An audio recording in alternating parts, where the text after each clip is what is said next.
Coco, realmente nos alegra verte. Hemos estado orando por vos muchísimo, la iglesia, y hoy vemos las oraciones respondidas y seguiremos orando para que Dios siga guiándote y haciendo el camino, como decía el canto. Yo también decidí cambiar el sermón hoy, perdonen por la situación, pero como el tema que tenía planificado predicar hoy es un tema muy importante, no quería hacerlo a las apuradas. Así ustedes ya saben que cuando predique la próxima vez va a ser largo, pero vengan igual. Pero es un tema lindo, creo que lo van a disfrutar.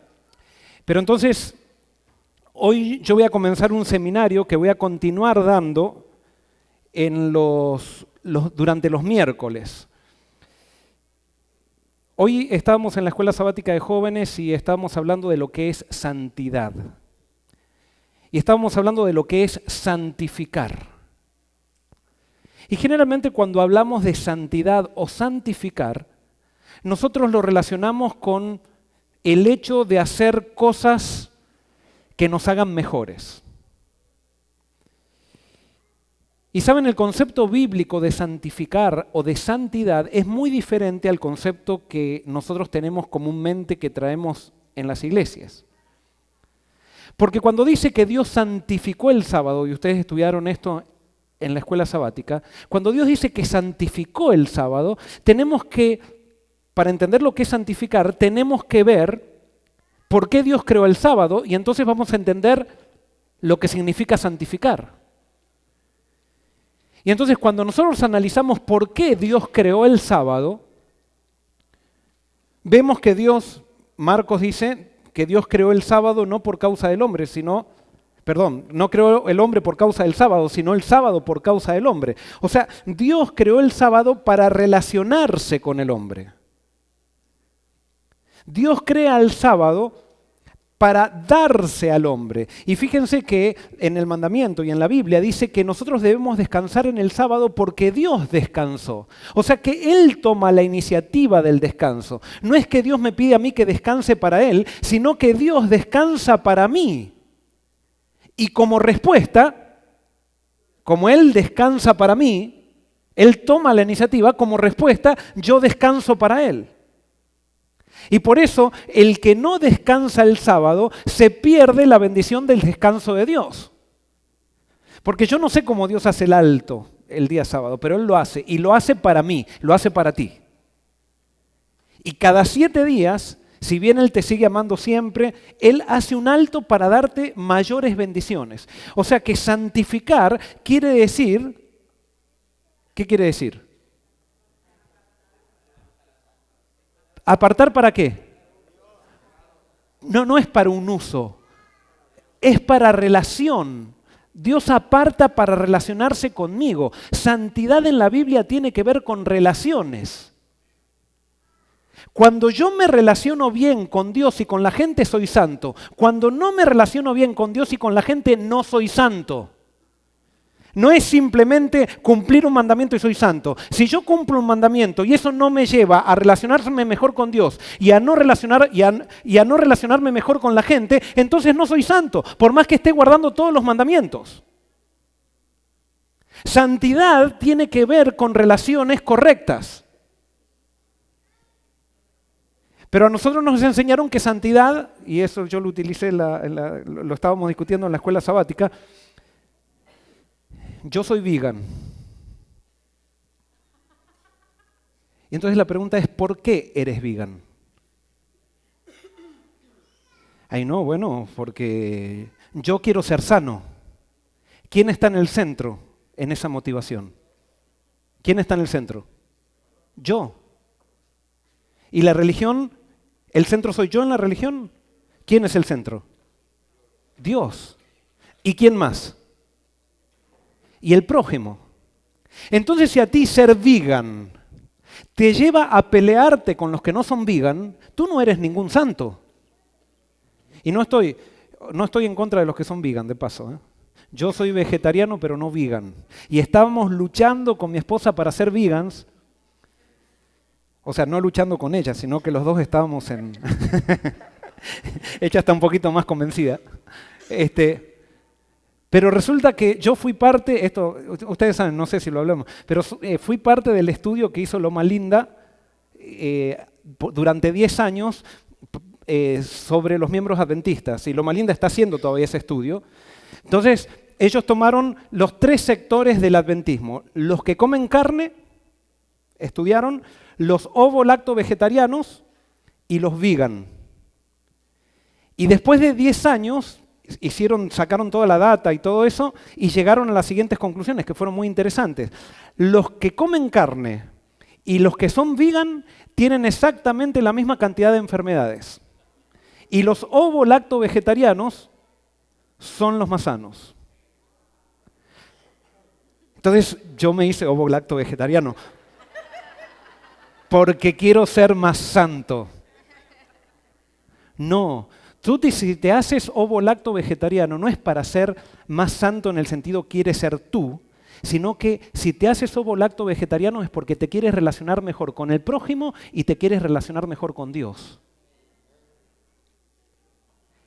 Quiero tener más vida para darle a mis hijos. No, para ir diciendo por todos lados yo soy mejor que otro. Porque cuando yo digo que soy mejor que otro, estoy cortando las relaciones y dejo de ser santo. Entonces, ¿de qué voy a hablar en las reuniones que vengan los miércoles? Vamos a hablar de relaciones crecientes. Así como Dios creó al universo con leyes, principios inamovibles que forman el marco de la existencia, esos principios también llegan a las relaciones. Y hay ciertos principios que si yo quiero tener relaciones crecientes, tengo que poner mi vida en armonía con esos principios, tengo que poner mis valores en armonía con esos principios, porque si no pongo mis valores en armonía con esos principios, yo no voy a ser santo, no voy a tener buenas relaciones ni con Dios ni con el prójimo. Y por eso yo voy a analizar 10 principios. Hoy voy a analizar 1 o 2, de acuerdo con cómo va el tiempo. Y los miércoles voy a seguir, lo estoy haciendo esto también en college, voy a seguir analizando el principio siguiente. Para que nosotros entendamos cómo relacionarnos con el otro. ¿Por qué? Porque nosotros nos bautizamos, nos entregamos a Cristo, pero cada uno de nosotros viene con una mochila en la espalda. Una mochila que está determinada por cómo me criaron, una mochila que está determinada por el país donde nací y la cultura de la cual provengo. Y entonces cuando yo vengo con esa mochila y me encuentro con otra persona que trae su mochila también, ¿qué es lo que empiezo a ver? Tensión. Y entonces el propósito de Dios es que yo me haga santo en mis relaciones, en mi matrimonio. Mi propósito con Dios es que yo me haga santo en mis relaciones con mi hijo. Y si yo soy santo en mi matrimonio, en el sentido que tengo relaciones crecientes en mi matrimonio, relaciones crecientes con mis hijos, cuando venga a la iglesia, ¿cómo van a ser mis relaciones con los hermanos de iglesia? Crecientes también. Y por eso, más importante que aprender doctrina, es aprender a vivir. Y de eso habla la Biblia. Por eso cuando Dios mandó la salvación, la mandó en una persona, no la mandó en un tratado. Mandó una persona que nos enseñe a vivir, que encarne todos los principios del universo, que nos enseñan a relacionarnos bien con Dios y con la gente. Y entonces esa persona se llamó Jesucristo y esa persona nos dio un ejemplo y murió para que nosotros podamos tener acceso al Espíritu Santo. Y el Espíritu Santo entonces nos pone en armonía con esos principios universales. Y vamos a empezar con el primer principio. El primer principio está relacionado con... Tengo que prender esto. El primer principio está relacionado con el versículo bíblico que leímos, la ley de la siembra y la cosecha. ¿Qué dice Gálatas 6:7? Muy bien, todo lo que el hombre sembrare, eso también segará. Y fíjense, cuando Dios a través de Pablo está diciendo esto, no nos está diciendo que Dios nos va a castigar si sembramos algo malo, Dios nos va a castigar dándonos algo malo. No, Él simplemente está describiendo cómo son las cosas. Cuando Dios nos dice que cosechamos lo que sembramos, no nos está castigando.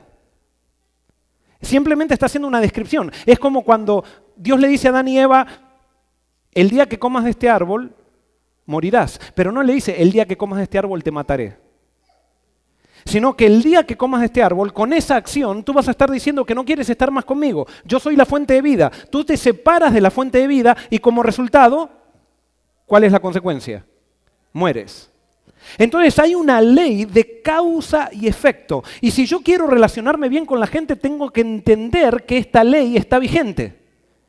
Y tengo que aprender a respetar esta ley de causa y efecto. Y esto es muy duro. Esta es la ley quizás más dura que existe. ¿Por qué? Una vez estaba en una iglesia y hay mucha gente, muchas veces en la iglesia, que le hubiera gustado ser pastor y que no pudo llegar a ser pastor o no quiso ser pastor. Y después, cuando viene a la iglesia, comienza a competir con el pastor.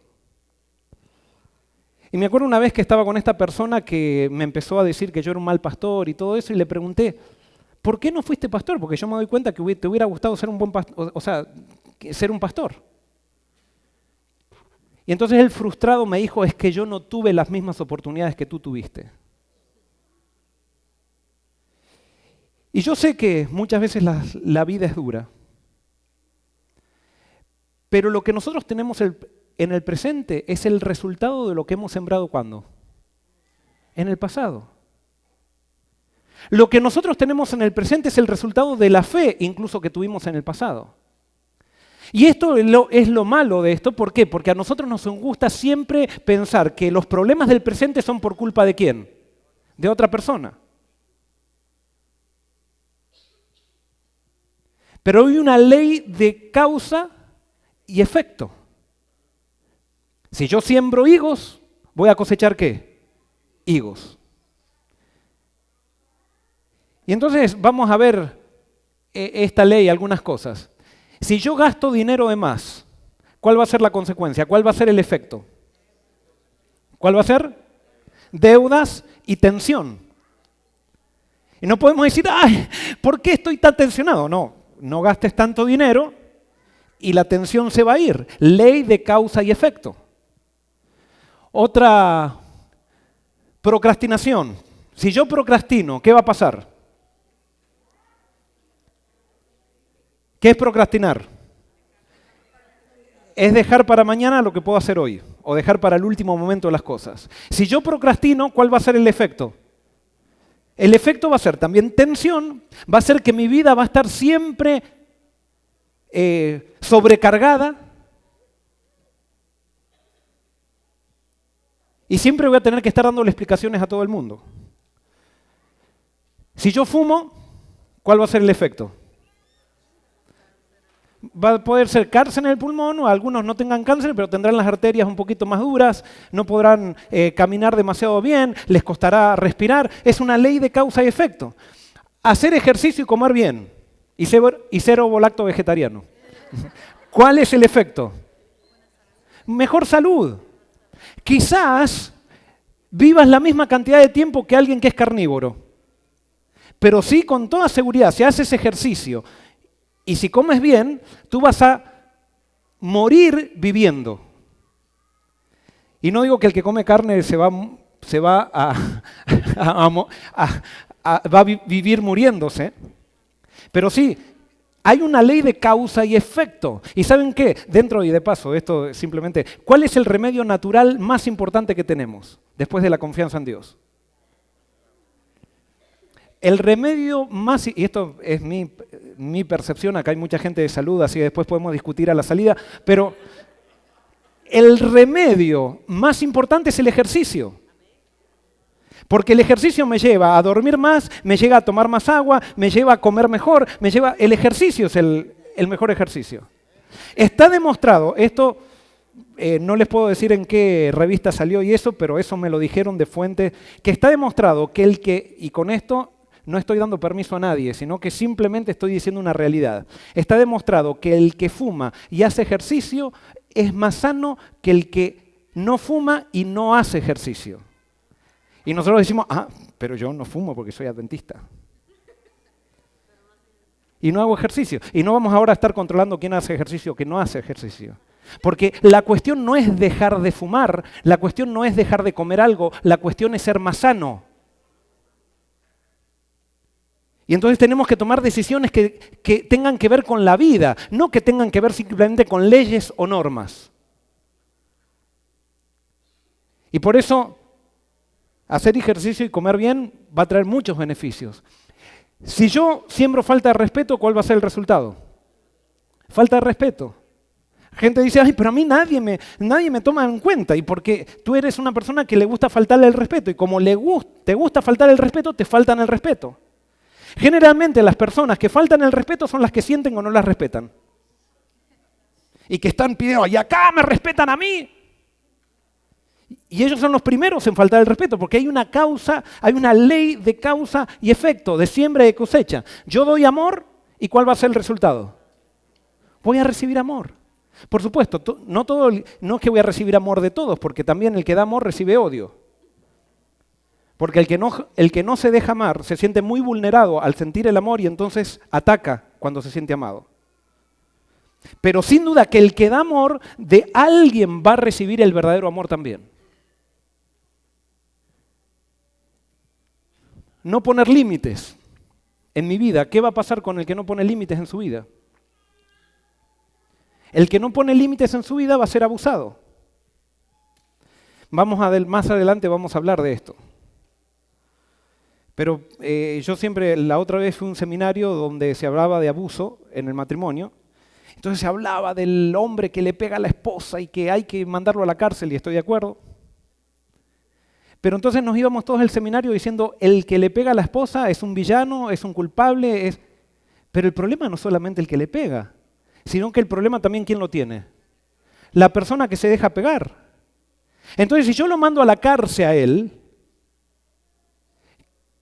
y yo no le digo a la otra persona que tiene que hacerse responsable de las decisiones que ella toma también y de lo que permite, entonces tarde o temprano también se va a meter en otra relación donde también le van a pegar.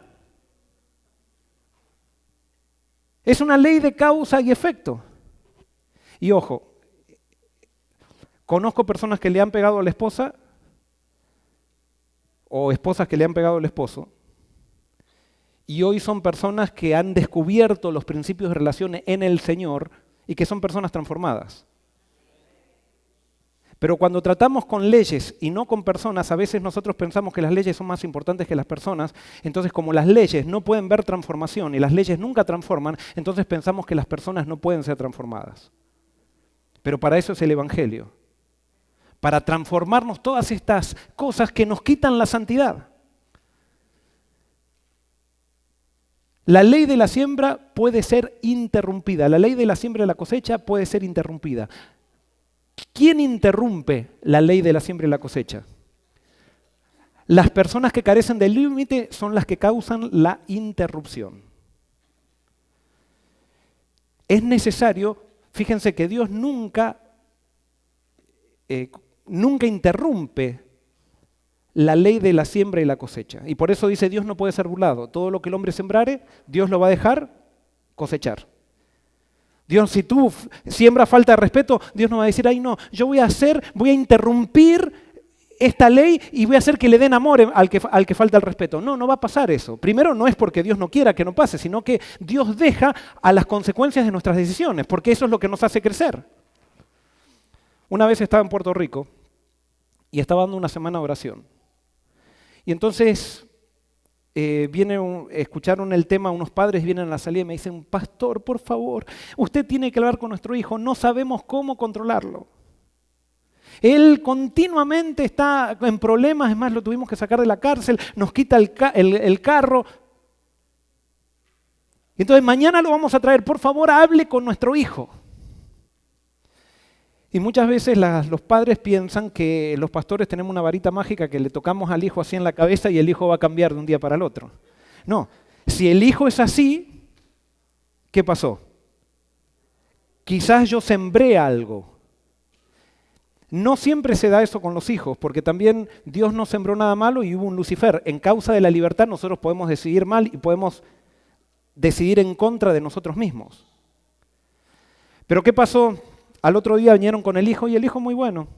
Le dijeron, acá lo trajimos, pastor, y me lo pusieron adelante mío para que hable con él. Acá, lo sentaron y yo tenía que hablar con él. Entonces le digo, ¿cuál es tu problema? No, y me dice, yo no sé, pastor, yo quiero cambiar, pero lo he intentado muchas veces, pero no cambio. Yo quiero. Y el muchacho parecía muy bueno. Entonces le digo, bueno, contame un poquito. Y entonces me empezó a contar, no, me dice, lo que pasa es que yo no sé, mis padres no me dejan salir con mis amigos en el carro. Y los otros días le saqué el carro a mis padres y choqué. Y bueno, terminé en la cárcel. Y le digo, ¿quién te sacó de la cárcel? Mis padres. Entonces le digo, mira, no tengo que hablar más con vos, tengo que hablar con tus padres. ¿Cuál era el problema de esos padres? Que el nene se metía en problemas y ellos iban y le interrumpían la ley de la siembra y la cosecha. Y cuando tú interrumpes la ley de la siembra y la cosecha, produces lío. La gente no crece. La gente crece cuando cosecha las consecuencias de sus malas decisiones. Y por eso a veces no es malo que alguien vaya a la cárcel. No porque lo queremos mandar a la cárcel, sino por el hecho que en la cárcel va a empezar a darse cuenta de que tiene que cambiar y tiene que hacerse responsable de sus propias decisiones. Y es por eso que las personas que no tienen límites, las personas que quieren siempre estar salvando a la otra persona, interrumpen esta ley. Rescatar a una persona para que no sufra las consecuencias de su conducta le permitirá continuar con el comportamiento irresponsable. ¿Estamos de acuerdo? Y por eso, si yo quiero ser santo y tener relaciones santas, entonces, si quiero ser santo, no debo interrumpir la ley de la siembra y la cosecha. No la debo interrumpir, y Dios no la interrumpe. Y es por eso, ustedes fíjense, en la época de los jueces en Israel, ¿cómo era la época de los jueces? ¿Era una época estable o inestabilidad? Los que leyeron la Biblia. Era una época de inestabilidad. Y hay versículos que dice, y cada uno hacía lo que quería porque no había rey en Israel. Ahora les hago una pregunta. Cuando los israelitas pidieron un rey, ¿Dios estaba de acuerdo que haya un rey? ¿Sí o no? No. ¿Y entonces Dios estaba de acuerdo con la época de los jueces? Sí. No estaba de acuerdo con lo que pasaba, pero estaba de acuerdo con el hecho de que no haya una persona fuerte que domine a todos y controle a todos, porque él sabe que cuando hay control la gente no crece. En la época de los jueces, la gente por medio de errores iba cosechando las consecuencias de sus errores y al cosechar las consecuencias de sus errores iba aprendiendo. Y por eso llegó un momento que por la obra de Samuel en la época de los jueces, ¿cuál fue el problema de los jueces? El problema de la época de los jueces fue que los levitas, que tenían que instruir al pueblo, fallaron. Y en vez de instruir al pueblo, se pensaron a dedicar a ser ricos. Y cuando los levitas fallan, falla el pueblo. Pero los levitas no eran controlar al pueblo, sino que tenían que enseñar al pueblo. Entonces cuando aparece un verdadero levita, digamos que cumplió la función Samuel, hubo una estabilidad tremenda como nunca hubo. Y ese era el plan de Dios, que Israel siga siendo tribus independientes que estén unidas en el culto, pero que sean independientes una de la otra. Pero muchas veces nosotros, para solucionar la ley de la siembra y la cosecha, los que quieren interrumpir quieren controlar a la gente. Y eso pasa en las iglesias también. Queremos que todos se vistan de la manera que yo pienso que tienen que vestirse. Y como no tenemos paciencia para que la gente crezca, entonces metemos leyes. Y entonces obligamos a la gente para que por afuera cumpla algo que no han decidido por adentro. Dios no actúa así. Dios es paciente. Y por eso nosotros no debiéramos interrumpir la ley de la siembra y la cosecha. Y fíjense esto, ¿es falso o verdadero? No, perdón, me adelanté un poquito. ¿Cómo se llaman a este tipo de personas que interrumpen la ley de la siembra y de la cosecha? Estas personas se llaman personas codependientes. ¿Qué es una persona codependiente? Son personas que miran y cuidan a los irresponsables a costa de su propia destrucción. Está ese amor enfermizo de madre que el nene se mete en problemas todo el tiempo Y entonces le va a solucionar todos los problemas al nene. Y el nene nunca aprende. Y entonces el nene, ¿saben qué es lo que aprende? A manipular a los padres.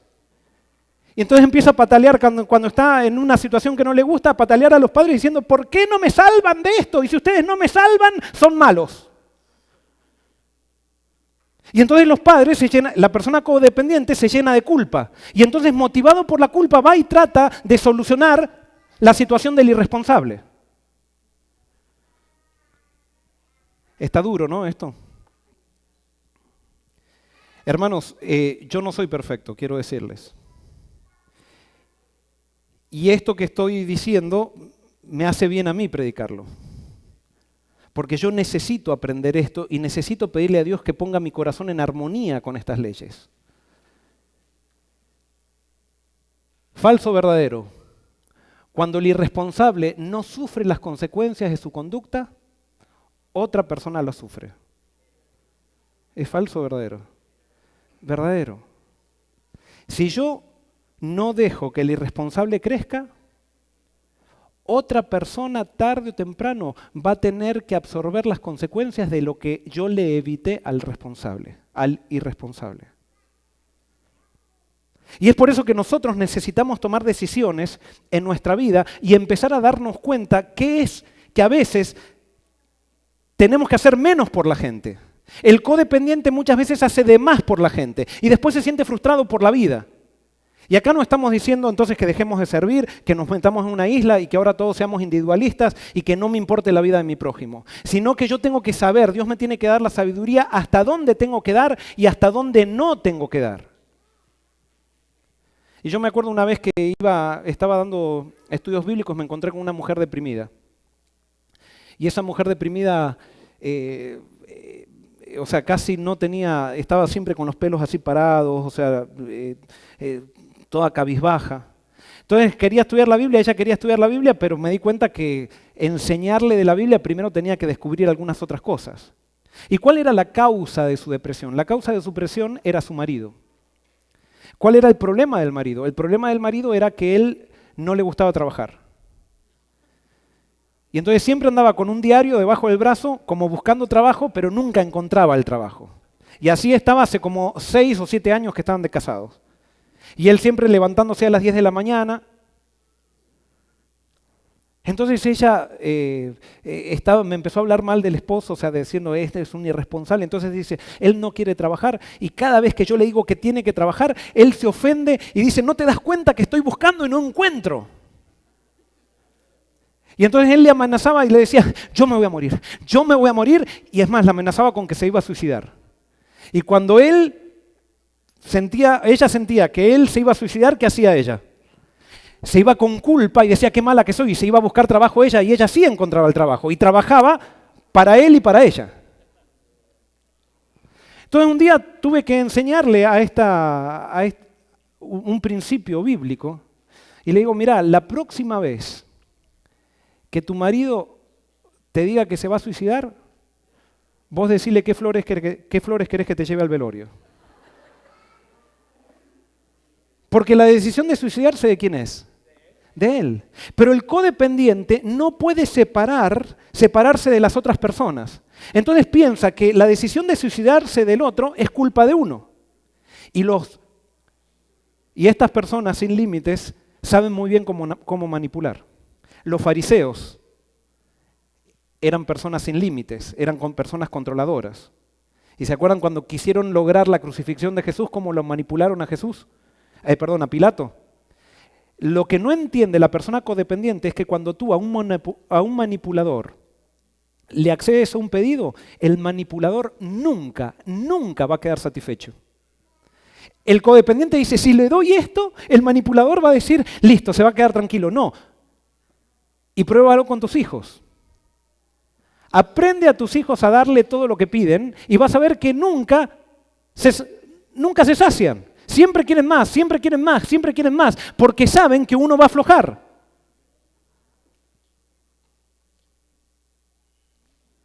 Y es por eso que nosotros tenemos que aprender a ser firmes en Dios y a saber que si bien estamos en sociedad, cada uno es un individuo. Y yo, si quiero realmente crecer en buenas relaciones, tengo que dejar que se cumpla la ley de la siembra y la cosecha. Una persona irresponsable no siente dolor cuando es confrontada con sus actos, porque siempre tiene una justificación. Ustedes nunca van a ver, por ejemplo, a la persona que siempre llega tarde, siempre también que tiene una excusa. Siempre. La persona que tiene un patrón de conducta y que es un patrón malo, evidentemente es ¿por qué lo sigue repitiendo? Por el hecho que no se hizo responsable de su conducta. Y como no se hizo responsable de su conducta, entonces siempre lo sigue repitiendo. Hasta que alguien lo confronta con la consecuencia de eso. Hasta que alguien no se deja manipular. Solamente las consecuencias serán lo que causará dolor y hará reflexionar a una persona. ¿Qué dice Proverbios 9:8? ¿Alguien lo puede leer? Proverbios 9:8. Proverbios 9:8.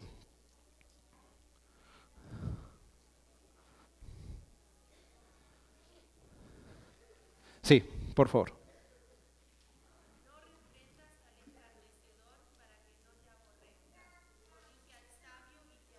Muy bien, ¿qué es lo que quiere decir esto? Cuando nosotros nos encontramos con alguien que es manipulador, alguien que no tiene límites, alguien que no lo han acostumbrado a la ley de la siembra y la cosecha, cuando lo reprendamos, ¿qué va a hacer?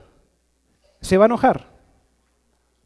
Pero la Biblia nos dice que sabiduría es hacerme responsable de mis actos. Y por eso cuando alguien me señale el efecto de mi acto, si yo soy sabio y si empiezo a crecer en sabiduría, en vez de enojarme, me voy a preguntar, ¿cuál es mi responsabilidad en todo esto?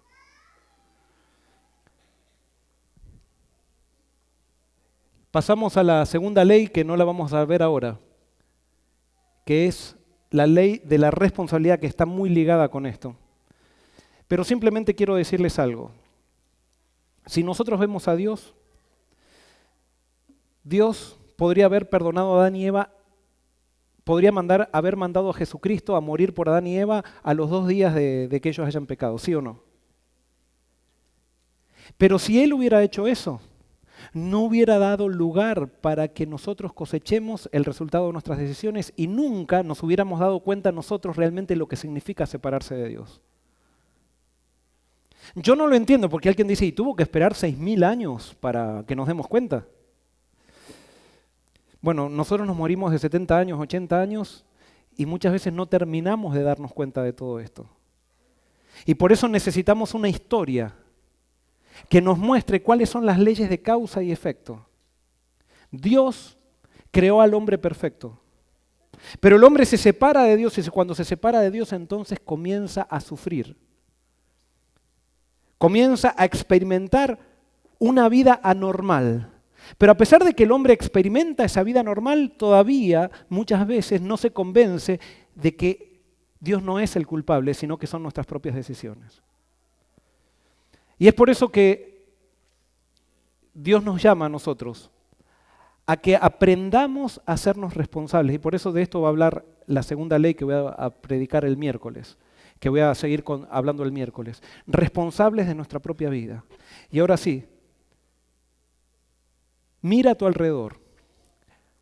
¿Cuál es tu vida? ¿La analizaste? Y ahora viene la parte dura. ¿Estás cosechando lo que qué? Lo que sembraste. Y alguien puede decir, pero yo estoy viviendo malos momentos. Ahora yo te hago una pregunta. ¿Estás con Dios? ¿Sí o no? Sí. Si estás con Dios no te hagas problema. Porque Dios muchas veces nos lleva por caminos que nosotros no entendemos para llevarnos al lugar donde Él está. Y como Él es más sabio que nosotros, y sus caminos son más altos que tus caminos, y sus pensamientos son más altos que tus pensamientos, no te desesperes ahora diciendo, bueno, pero entonces todo esto malo es por culpa mía. No, todo lo malo no es por culpa tuya. Pero sí todo lo que estás sembrando en la vida va a tener un resultado. Y Dios te pide que te subas al tren de la vida y no que seas un pasajero del tren, sino que Dios quiere que seas el maquinista. Dios quiere que entiendas que tú y yo somos arquitectos de nuestro propio destino. Y por eso la religión es para gente responsable. La religión es para gente que quiere pensar. La religión es para gente que está dispuesta a tomar decisiones. La religión es para gente que quiere ser sabia. No es para gente que venga a una iglesia y que le digan qué es lo que tiene que hacer. Las iglesias no son para eso. Los líderes de iglesias no son para controlarme. No son para decirme dónde está la verdad, sino que estamos para ayudarnos y para crecer juntos, para entre todos descubrir cuál es la verdad de esta vida y ayudarnos para vivir en armonía con ella. Jesús es el único que puede hacer eso. Y por eso Jesús murió en una cruz, para que todos tus errores, a pesar de que estés cosechando cosas malas, puedan ser perdonados. Y si tú te subes a la máquina del tren de tu vida y le pides a Dios el Espíritu Santo, tú vas a cosechar cosas divinas. Vas a cosechar salvación. Vas a cosechar relaciones crecientes. Vas a cosechar aquello que te va a hacer feliz. Que Dios te bendiga.